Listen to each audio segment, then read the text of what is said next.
नमस्कार, आपण पाहतात विजय धाकटी पंढरीत धामणगावचे फुलला भक्तीचा मळा, लाखो वैष्णवीच्या भक्तीचा सागर.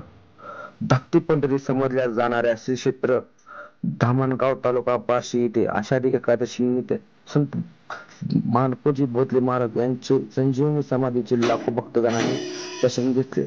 श्री संत बोधले महाराज हे विठ्ठल भक्त होते. त्यांच्या भक्तीमुळे आषाढी एकादशीला पंढरपूर धामणगाव येथे वास्तव्यास येतात अशी वारकरी संप्रदाय आख्यायिका मानली जाते. हे आषाढी पौर्णिमेच असतात, त्यामुळे आषाढी एकादशी ते पौर्णिमा या 5 दिवस विधी गोष्टीचा मेळा भरतो.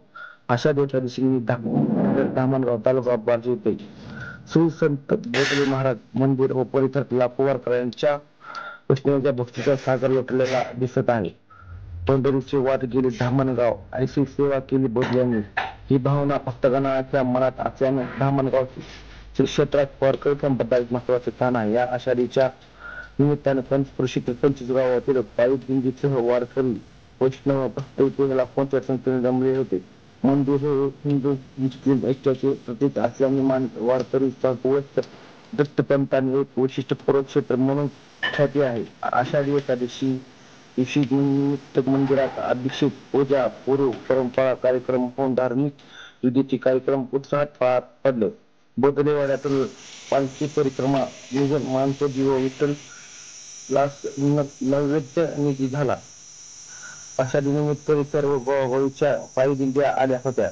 विठ्ठल बोधनामाचा गजर भजन कीर्तनात संग झाल्या होत्या. मंदिर परिसरात लाखो वैष्णवांचा मेळा इथे जमला होता. मंदिर व परिसर विद्युत रोषणाईने आकर्षित सजले होते. या प्रसंगी खेळणी, पाळणे, मनोरंजन कार्यक्रम, धार्मिक सांस्कृतिक कार्यक्रमांनी मंदिर परिसर व रस्ते गर्दीने फुलून गेले होते.